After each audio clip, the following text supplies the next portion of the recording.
Oi, como vai você? Tudo bem?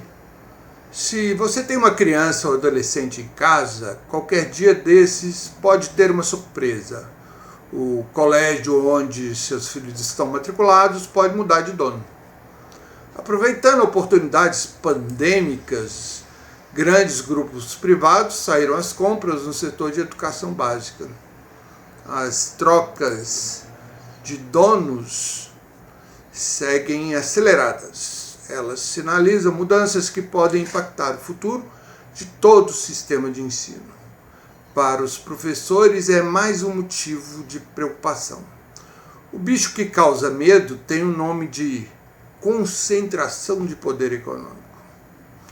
Para entender os impactos desse processo de fusões e aquisições, vamos conversar hoje com o professor Gilson Reis, que é coordenador geral da Confederação dos Trabalhadores em Estabelecimentos de Educação.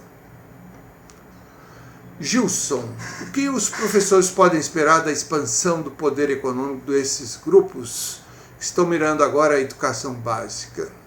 Olha, para a gente poder compreender o que está acontecendo hoje, a gente tem que remeter aos anos 90, né?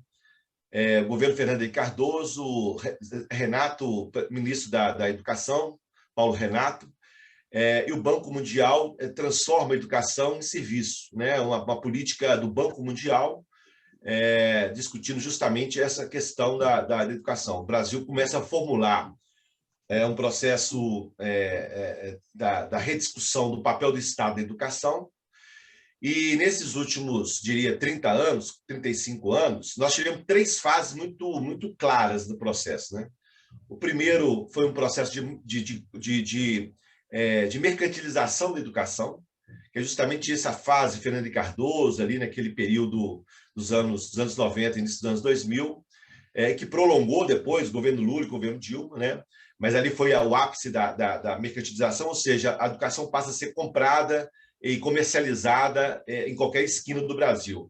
E naquele período, um investimento muito grande do setor privado no ensino superior, né? Onde nós tivemos aí uma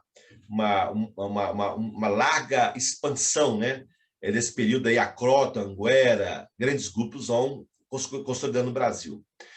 Aí nós temos uma segunda fase, que é a fase dos anos 2000, já governo Lula, governo Dilma, que é a fase, nós chamamos aí a fase do processo de fusões, aquisições e transformação da educação em player de mercado financeiro, ou seja, a comercialização da educação nas bolsas de valores, né?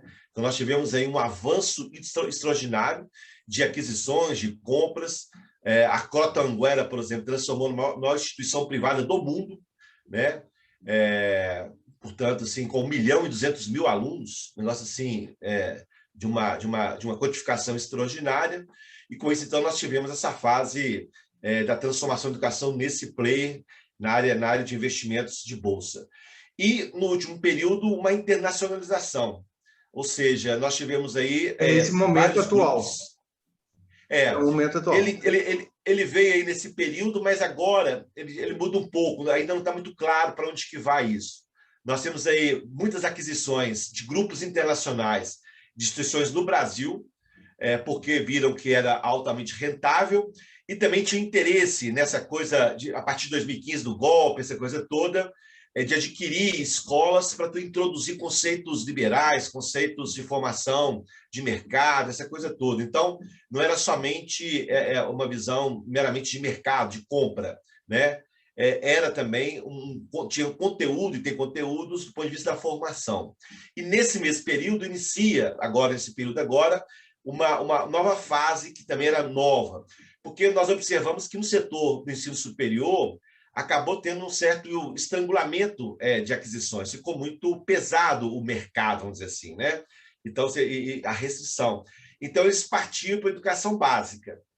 Então, nós tivemos aí nesse período muitas aquisições de escolas da educação básica, educação infantil. Por exemplo, o símbolo disso aqui, por exemplo, é o Balão Vermelho aqui em Belo Horizonte, que foi uma escola de muita referência aqui na cidade nos anos 90, que era uma educação construtivista, uma escola aberta, foi comprado por um grupo internacional. Essas 3 fases, elas estão... Ou seja, era uma escola que é padrão de uma educação revolucionária, e o sistema se apropria desse... Justamente. E no São Paulo, das escolas, das mesmas características também foram adquiridas, no Rio de Janeiro. Então, eles vêm adquirindo escolas que tiveram um papel relevante na formação, setores médios da sociedade, que tinham um compromisso com a educação, mais libertária, mais construtivista, vamos dizer assim, de conteúdos pedagógicos, onde humanizava mais as pessoas, criava perspectiva mais de solidariedade, enfim, essas concepções pedagógicas que tinham, e eles adquiriram muitas dessas escolas. Então, diria que, para além da questão econômica, que também é importante, nós vamos falar sobre isso, tem a questão pedagógica e a questão que envolve a própria concepção de formação da infância e da juventude. Né? É o maior do Brasil e terceiro do mundo, a Eleva. Eleva, na verdade, do Lehman. Ele construiu esse processo, ele tem adquirido, que faz parte dessa nova fase que iniciou agora nos últimos 3, 4 anos, que é a aquisição de escola de educação básica. Né? É um universo muito grande, são 8,8 milhões de alunos, 8 milhões e 800 mil alunos aproximadamente, né? na educação básica no Brasil. São cerca de 40 mil escolas. Então, há um interesse muito grande deles em adquirir essas instituições. Esse grupo, não é só ele. Nós temos aí o Inspira, que é ligado ao BTG Pactual, que também está no mercado. Né? Você tem o SEB, também ligado aos empresários brasileiros, que estão na Bolsa de Valores. Você tem a Barrema, que é também uma estrutura nacional, todas elas vinculadas ou a bancos ou a grandes empresários que estão definindo uma parte dos seus investimentos, né, no setor educacional. Ou seja, são pessoas que mexem no mercado financeiro, ou em outro, como o Lehman, por exemplo, na indústria de bebidas, e migra para a educação, setores na área da construção civil. Então, você tem empresários que estão vendo na educação uma possibilidade real de lucro, né, e estão migrando e comprando instituições pelo país afora nesse processo. E também nós estamos vivendo agora, nesses últimos 2 anos, 1 ano, esse período da pandemia, um novo fenômeno também no setor da educação privada superior, porque estão ocorrendo também dezenas de aquisições de escolas menores que tinham uma certa estabilidade no período anterior, mas com a crise da pandemia, muita gente largou as escolas por questões financeiras, por outras questões, e com isso foram tendo necessidade de vender. Então, você tem, por exemplo, aí a Ser Educação, que é uma instituição grande, que tem feito muita aquisição, a Edux, que é ligado aí a um setor também novo, que adquiriu várias escolas pelo país afora, principalmente a Estácio de Sá, no Rio de Janeiro, que era uma grande faculdade, universidade, né? Você tem a Ânima, que iniciou o processo dela de compra em Belo Horizonte, comprou a UNA e a UniBH aqui em Belo Horizonte, depois comprou uma em Santos e hoje vem expandindo de forma muito forte os seus players, né? as suas compras. Esse pessoal é ligado a rodovias em São Paulo, eles privatizaram e compraram rodovias e mexe com equipamentos de velocidade, aquelas de que multa aí no país todo, eles são donos daquele esquema lá. Então, você tem aí, no setor do ensino superior agora, com a crise, também uma nova expansão de aquisição. Né? Então, e por que está acontecendo isso, Carlinhos? Porque, primeiro, né, você tem um problema, são 2 fenômenos econômicos que é importante. O primeiro é que os juros da taxa Selic diminuiu no Brasil, que é o que remunerava o capital, a aplicação do capital nos investimentos aí bancários, né? CDBs, essas coisas todas aí do sistema financeiro, que era onde que migrava o dinheiro dos empresários. Então, reduziu muito o valor, os juros da taxa Selic. E, ao mesmo tempo, a classe média e os setores empresariais migraram para a Bolsa de Valores. Por isso, nós estamos aí com a Bolsa batendo 130, 140 mil pontos. Então, na medida que a Bolsa cresceu, o que eles fizeram? E não tinha dinheiro para o dinheiro investido nos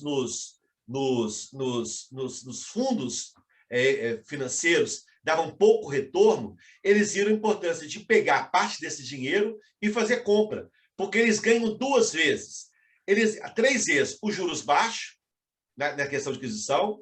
Segunda questão, o preço lá embaixo também, porque como as escolas estão falidas ou em processo de falência, o preço caiu lá embaixo.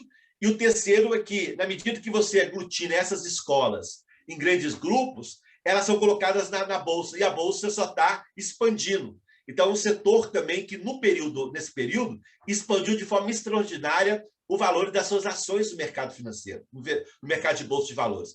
Então, isso juntou, como diz aí, a fome com vontade de comer, né? A expansão com juros baixos e com a bolsa expandindo e ampliando a sua lucratividade. E o que eles vendem na bolsa é aluno, né? Então, não digo que eles vão ter mais aluno, eles vendem mais e chamado mais. Commodity. Né? Ou seja, o aluno virou commodity, é isso. A educação, um comércio e o aluno commodity. Qual é o impacto disso já imediato em relação à pedagogia e ao futuro dos professores? Isso é uma tragédia. Isso já está tendo impacto? Isso é uma tragédia.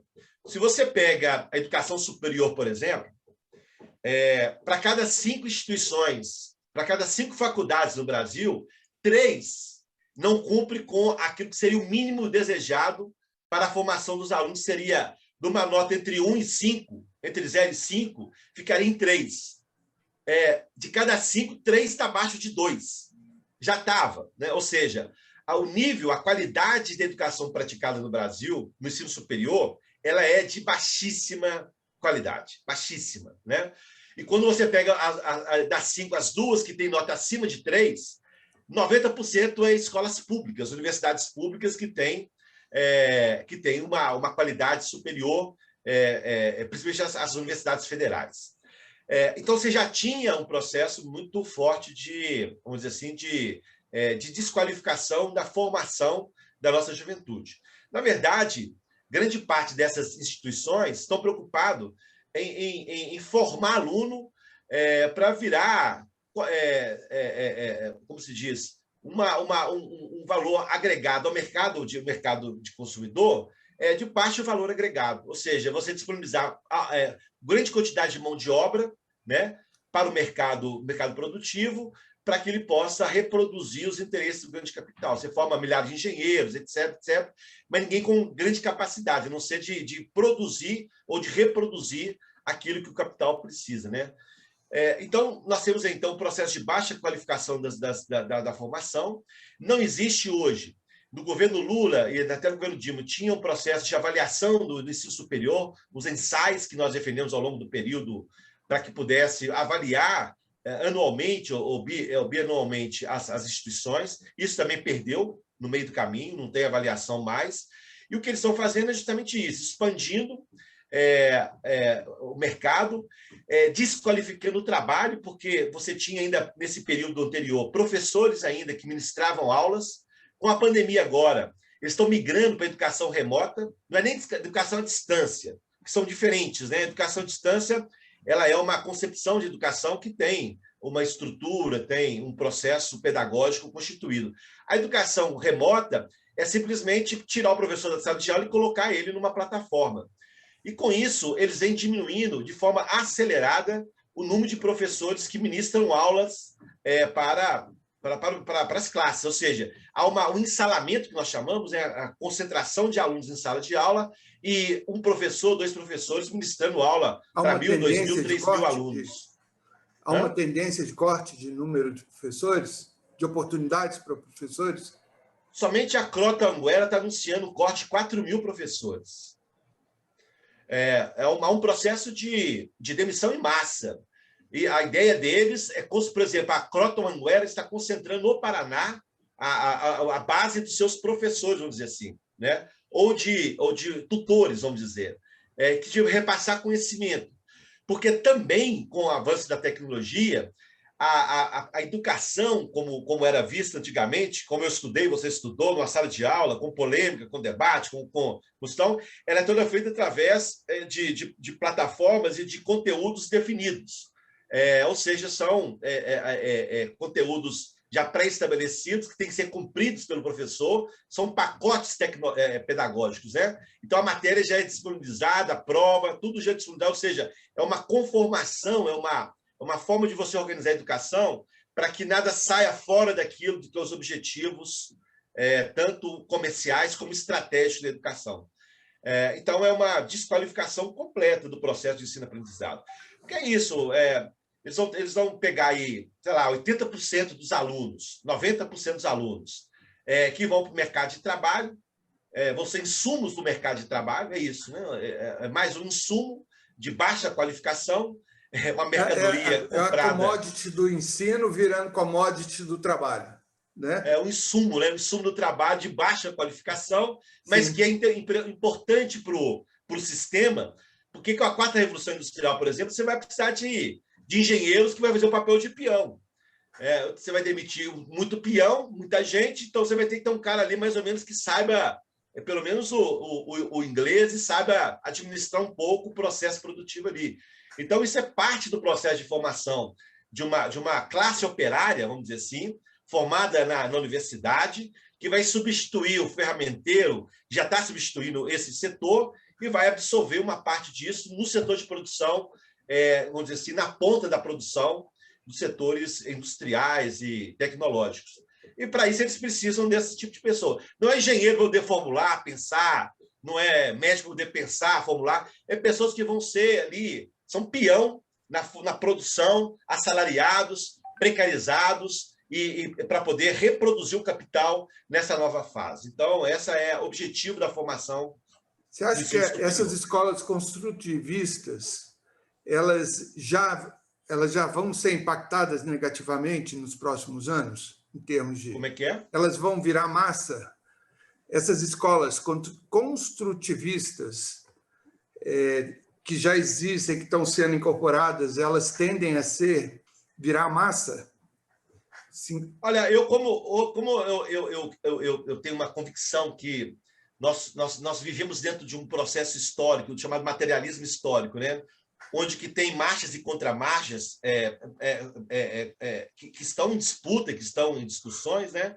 Eu acredito que nós temos que fazer a nossa parte. A parte nossa é o seguinte, denunciar que a educação não pode ser essa mercantilização que nós vimos aí nos últimos 30 anos, que a educação não pode ser para formar pessoas de baixa qualificação para simplesmente servir aos interesses do mercado, que a minha filha, eu tenho uma filha de 5 anos, não pode e não deve estudar numa escola desse tipo, que estão querendo transformar a nossa infância e juventude numa manada sei lá, de bois ou de outra coisa qualquer, com um conceito de mundo, de vida codificada, simplificada, e dentro de um parâmetro profundamente limitado. Então, acho que a sociedade precisa saber do que está acontecendo. Acho que por isso que, inclusive, esse debate é bom. A gente discutir isso, debater, colocar para a sociedade que a escola que você paga, ou a escola pública que você tem direito, não pode ser escola que vai ser assumida pelo mercado, pelos interesses da reprodução do capital, pela redução da capacidade de aprender, de ensinar, né, de construir saberes, porque isso é um processo permanente. Então, acho que nós temos que fazer a nossa parte. A educação precisa fazer a parte dele. Nós estamos sob ataque, é verdade, né? O governo Bolsonaro elegeu a educação como o centro um dos centros do seu ataque. Está lá o Exército, está lá os fundamentalistas, está lá os olavistas, está lá o mercado, todo mundo é no Ministério da Educação, cada um pegando uma parte para poder destruir o que foi construído ao longo do tempo, querem privatizar a universidade pública, querem entregar a gestão das escolas públicas fundamentais, básicas, para o mercado. Então, é uma pressão de tudo quanto é lado. Nós temos que sair desse momento da história, que é um momento profundamente adverso, e tentar reconstruir um outro movimento pós esta pandemia, sob todos os aspectos, né? Então, acho que nós precisamos formular, pensar daquilo que nós estamos sendo negativados, estamos sendo atacados nesse processo e construir saídas posterior a esta situação, no curto, médio e longo prazo, para a gente retomar um projeto de educação. Então, acho que é um desafio também, né? A gente tem que ter convicção disso, né? E tem que ter esperança no sentido de que é possível, sim, mesmo com tudo que está sendo feito e destruído, é possível a gente dar uma reversão e tentar no outro período histórico, reconstruir isso tudo. É parte da nossa luta agora, né? E na educação, me parece, essa é um desafio extraordinário, sobre todos os aspectos, né? Ué, eu acho que Nós temos aí algumas articulações ocorrendo na produção de ideias que poderá ser educação no próximo período. Nós estamos formulando isso, pensando. Nós iniciamos agora, há 2 meses atrás, a Conferência Nacional Popular de Educação, a CONAP, que é uma conferência que vai juntar milhões de pessoas no Brasil todo, nos municípios, nos estados, nas instituições, em todos os lugares. Nós realizamos a primeira conferência em 2018 em Belo Horizonte, que tinha aqui 5 mil pessoas, participou 240 mil pessoas no processo. Nós estamos querendo agora que seja 3 milhões de pessoas participando da discussão. E nós vamos fazer a plenária final em Natal, o ano que vem, em junho do ano que vem. É um ano de debate de educação. Então, nós estamos construindo um conjunto de formulações para a educação brasileira, também na reconstrução da educação para o próximo período, né? Nós temos aí, na área da formação também, um conjunto de discussões na questão de formação de professores e na produção mesmo de ideias em torno da educação. Então, na mesma medida em que nós estamos sendo atacados, nós também estamos formulando, nós não estamos parados, simplesmente chorando as pitangas diante de um cenário tão draconiano, mas também produzindo ideias, pensamentos, estruturando um pensamento que possa ser reconduzido no período posterior a essa crise. Então, é isso, acho que no que pese todos os problemas, nós estamos ainda altivos, vamos dizer assim, e com capacidade de produzir e de pensar o Brasil e a educação. Nós não temos dúvida que a educação é um fator determinante no processo de reconstrução do Brasil. Porque nós estamos vivendo um período da história em que o conhecimento, a ciência e tecnologia, a educação, ela é parte fundante de um Estado que queira participar da chamada Divisão Internacional do Trabalho, que participe do bolo mundial dessa reprodução. É lógico que o Brasil vai chegar muito atrasado, como sempre chegou, mas a gente precisa, de certa maneira, tentar reverter isso para o bem do nosso país. Então é isso, e estamos na luta aí, e com muitas dificuldades, mas com muito otimismo também.